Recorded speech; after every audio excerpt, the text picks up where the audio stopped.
Here in the UK on a single carriageway road, the national speed limit for a car is 60 miles per hour. And that includes rural roads which are winding, narrow, barely big enough for two cars. You can't see very far and sometimes they're even covered in green moss and mud. And you may be thinking, isn't that crazy having such a high speed limit for such a small narrow road? Well, it is a speed limit, not a target. You don't have to do that speed. In fact, it is a bit of freedom. You can do the speed you think is safe because the speed limit is so high you don't have to worry about the limit. You're never going to reach it anyway. But if on a driving test on a particular section of road it's safe to do this speed, but you decide to do this speed because you think it's easier and therefore you're more likely to pass, well, unfortunately you won't pass. On a driving test to pass, you have to show that you can make the most of the road, know when you can accelerate like on a straight, and know when you need to slow down, for example when you can't see on a bend. And in this video I'm going to help you with just that. First tip is to put your hands at 1/4 to 3 and leave them there like this. When you're driving at speed, you don't need to steer more than this, so there's no need to keep taking your hand off the wheel to get extra steer. However, when you get to a slower section of road with a tighter turn and you do need to steer more, take your hand that's at the bottom of the wheel and put it on the top, and that gives you your extra steer. You will notice that racing drivers or anyone who likes to do high-speed track driving will keep their hands at 1/4 to 3 because it enables them to steer without taking the hands off the wheel, giving them more control, and I'm sure you'll be the same. So here's an example. I'm approaching a bend, I'm slowing down, going down a gear, and as I do the bend I don't have to take my hands off the wheel because I really don't require much steering at all. The faster you go, the less steering you need. If I was to turn the wheel by half now, that would actually be very dangerous and I would most likely lose control of the car. So I can actually keep my hands here because I don't need to move it so much. And again, slowing down for this here, down into 4th gear, a bit sharper this one, but still not much movement on the wheel. Next tip is to follow the edge of the road, not the middle of the road. Sometimes this line in the middle will make you hit things like, well, big potholes and even trees. I've got an example round here, just after this cat. There is a line in the middle of the road, and depending on what size of car I have, if I try to avoid that line, I may hit this mound of grass here. So if anyone was coming, I'd wait here, and when no one's coming, then I'll just drive over the line in the middle. I'm not afraid to drive over that line in the middle. I follow the left-hand side. When I get near bends, then I slow down and stay to the left as much as I can without risking hitting anything. So as you can see here, I'm not following the line in the middle, I'm just following the left. It gets narrower in places like here, but I'll go over the middle if no one's coming the other way, that's fine. And when it gets wider, I'm further from the middle. I'm maintaining a sensible, safe distance from the left. When someone comes the other way, I look at my gap next to the car and go through. And next to this tractor, straight through the gap. I try not to look at the vehicle, but more on that one later. Next tip is to see and be seen. If you can see up ahead is clear and you can see that moving over will help improve your view, like now, I'm going to move over nice and early. That improves my view of where I need to go. Also, it helps me see the oncoming car earlier, it helps them see me earlier, and it helps us both judge how much room we have, so how much we need to slow down and move over for each other. I'm just going to drive to that same bit of road again and show you another reason why it's important to move out early. I don't know if you can see on camera at the moment, but you can't see the left side of the road very well. You can't see where the hedge is, so it'll be hard to see where people are walking or if there's anything there. But moving over early helps you really see the left side, where all the hedge is. If there's someone walking a dog, I'll notice, or if there's a car at the side or anything, a cyclist, I have more warning of how much space I actually have. This time, instead of moving out early, I'm going to drive up to the obstruction and then move out late.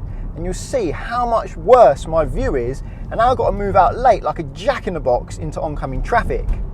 Whereas this time, if I can see no one's coming, I'm going to move out early to maintain my view, and I can see the left-hand side of the road, if there's anyone walking there, and also the oncoming cars know where I am. But in those situations, if there's someone currently in the way, you can't move into them. You're going to have to slow down. If it's clear, move out early, maintain your view, and you can maintain your speed. But if there is someone in the way, you have to stay left and slow down and move out when you have to. Sometimes if there's not enough room, you may even have to stop. And that leads me on to something else. You must always be at a speed where you can stop within the distance you see to be clear. Here on a right bend, it's much easier for me to see because I can see the whole left-hand side. But on left bends, you can't see as much. Even here, you can see less. It's not much of a bend, but you can't see the side, and there could be someone walking there, or there could be a driveway where someone's reversing out of. Here's another example. This is a much sharper bend. I'm going to slow down for this, go down a gear, and just on the edge here, there is actually an entrance. You can't see very far at all, so you have to go slower. So make sure you're at a speed where you can stop within the distance you see to be clear, including the left-hand side. In fact, more importantly, the left-hand side. Right bends, you can go a little bit quicker because you can actually see more, but on left bends, you can see less, so you need to slow down more. When passing horses, be very quiet, so keep the revs low, don't speed past them, and give them lots of room. So you see I'm going to drive past them slowly, giving them plenty of room so I don't startle them and make them do their thingy-bob and jump up in the air, hurting the people on the back of them and possibly even hurting myself, because they weigh a lot and they can do a lot of damage to a car if they hit one. It's important to accelerate and brake on the straights.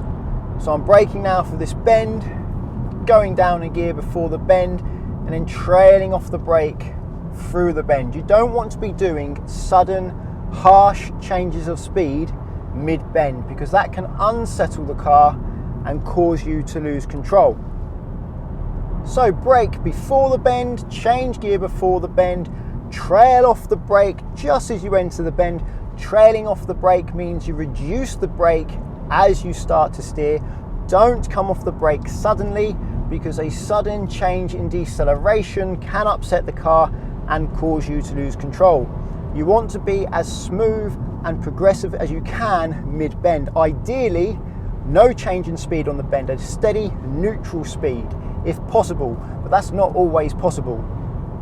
Now I'm driving down a narrow national speed limit road, like I mentioned at the beginning of the video, except this one's actually quite clean, quite bumpy though. So I'm getting some speed on the straights where I can see it's clear, keeping my distance from the side, a sensible distance from the side, and slowing down before the bend. So if someone comes the other way, I'm able to stop, and I'm always trying to look to see if I can see what's on the left. There is a car coming, so I'm going to try and slow down at a wider point. Down a gear, looks good, looking at the gap, not looking at the car. Try and get an idea of how this position looks now with the steering wheel, where I am in the road. I don't want to be really on the hedge or really close to the hedge. That's where most new drivers tend to go. It's important to use the space, use the good solid road surface where you have grip, accelerate on the straights, and then brake before anywhere where you can't see. I'm slowing down now, there's a junction on the right and I can't see around this bend. Down a gear. Oh, going quite a bit slower here, really can't see here, especially on the left here, could be anything here. Now I'm down to about 17 miles an hour in case someone comes, and now I can accelerate briskly but not harshly on the straight, and then reduce my speed again before the bend. Oh, car here, look at the gap, go through the gap. Now I know there's a road on the right here somewhere. Oh, there it is. Righty-ho. So that sign there means no vehicles over 7.5 tons, except for access. So they can come here if they need to, get somewhere like a business. Line in the middle of the road is normally when you get to a junction. So there's no line in the middle of the road at the moment, but when you get to like the end of the road and you need to give way, you'll find there is a line in the middle. Braking again in a straight line, down a gear, and looking to see if someone's coming. Where should you look? Well, you should look far on the straights. Right now I'm looking up to the next bend, but when you get to the bend, try to look a little bit closer.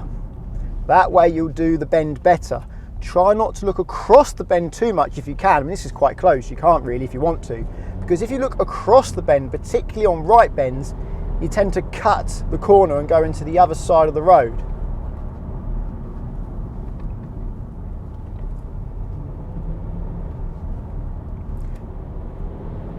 Really long straight here, Got passing places on the right, which I'll stop before to let people in. Actually able to get quite close to the speed limit here, getting a little bit bumpy, so I'll back off the speed a bit because I don't want to unsettle the car in any way. Have a space on the left here I could use if I needed to wait. If I was going to wait in one of those spaces, I would slow down before I entered them. I wouldn't enter them at speed because often they're dirty, so not a lot of grip. You want to get your speed down where there is grip. Very tight here, so I'm very slow. Now I'm going to show you how I would use a passing place, particularly a bad one that's very dirty and holy. Let's go through here carefully. There we go. There's a passing space on the left. So if I was doing even like 50, I'll get my speed down to this speed before I pull in, walking speed, first gear, then I gently walk off the road onto this dirt, over to the left as much as I can to give oncoming cars room to go through without damaging this car. And that way, being slow, I can get more accuracy as well. And the reversing sensors aren't liking how close I am to this bush, so I'll make them quiet. When the cars have gone through, then I can carefully make my way out, hopefully not going down that big hole. No, I just about missed it. And then carry on up the road. And I've got a car now. So there's a real car this time. If only I had it that time. Now I'm looking for spaces on the right where I can let them go into. There's one here. And I'm looking for spaces on the left. It looks like they might have slowed down. No, they haven't. I thought they slowed down. I think I can see a space on the left up here. So I'm slowing down now before the space. Down again. Well, this is an easy space, a nicely paved space. And that was timed quite well. It's nice when that happens. No reason now not to go fast. No one coming. Braking now before the bend. Down into third. And as it opens up, not yet, brake a bit more. And as the view opens up like now, then I get on the power, get going. I don't know this road like the back of my hand. I've only been down here a few times. If you struggle judging how wide your car is, well, I have a video all about that in the top right hand corner of your screen. Many new drivers make the mistake of reacting to oncoming traffic by turning left. What you should actually do when you see oncoming traffic is to slow down, then look at your space and try to judge if you have enough room to go through. Here it's quite easy. See, I can see the space there. Put my left knee right in the middle of the space and go through. At other times it's harder, so if it's harder, you'd go a lot slower. The smaller the space, the smaller the gap you have to fit through, the slower you should go. Sometimes there may not be room and you may need to stop. Here's an example of a narrow gap. Just look at the gap, left knee in the middle, try and take half and try and give half. Although that was a big truck, so I gave them a little bit more than half. Just resist the urge to steer like this whenever you see something big coming the other way. Don't look at the object, look at your space. And with time and practice, you'll get used to realizing the oncoming cars aren't nowhere near as close as they seem. They generally, if they're around here, you're not going to hit them. If they start to look here, yeah, then you're going to hit them. And my final tip is to slow down when someone's following close behind. Sometimes when you're driving quickly on these roads, you may have a car come up close behind quickly, as if it's a race, and follow you very closely. Don't try and get away from them. They will most likely try and keep up, and then things get dangerous. If someone follows close, you have to go slower so that you can stop. My rule is, if you can't brake hard, you can't go fast. So the closer they follow, the slower you need to go. Well, I hope this video helps you drive quickly, but more importantly, safely on country roads. If you think it does, please give it a thumbs up and check out Collingwood and Confused in the description. If you're looking to insure yourself on somebody else's car, if you're learning to drive, say, and you want to get some private practice, Collingwood can help, because you can do so without affecting the owner's policy, so the owner doesn't have to worry about their no claims bonus. Via the link at the moment, there's up to 35% off and a £20 Amazon gift card. If you want to insure your own car, check out confused.com, link in the description again. You fill out one quote form, get loads of quotes back from different insurers, and you can change your car on that quote as many times as you like to compare how much it costs to insure different cars. Using the links doesn't cost you anything, but it does support the channel when you make a purchase. So thank you very much. Subscribe to get my future videos, and until the next one, cheerio.